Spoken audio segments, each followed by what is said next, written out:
உங்கள் மனைவி மகனை சென்னை வெள்ளத்தில் இருந்து காப்பாற்றிய கடவுள் சென்னை மக்களை எப்படி சென்னை வெள்ளத்தில் இருந்து காப்பாற்றினார் சார்? 24/11/2015 முதல் 29/11/2015 வரை சென்னையில் மழை இல்லை. 30/11/2015 எனது மனைவியும் மகனும் கோயம்பேடு பஸ் ஸ்டாண்டில் இறங்கி வீடு வந்து சேர்ந்த பிறகு கனமழை ஆரம்பித்தது.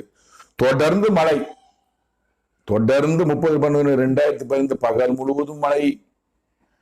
1/12/2015 அதிகாலை 1 மணியிலிருந்து மழை, தொடர்ந்து மழை, கனமழை பெய்து கொண்டிருந்தது. நான் புழல் மத்திய சிறையில் இருக்கிறேன். அதிகாலை நள்ளிரவு 1:30 மணி அளவில் திடீரென்று எழுந்து என் படுக்கையில் உட்கார்கிறேன். வெளியே பார்க்கிறேன், சன்னல் வழியாக மழை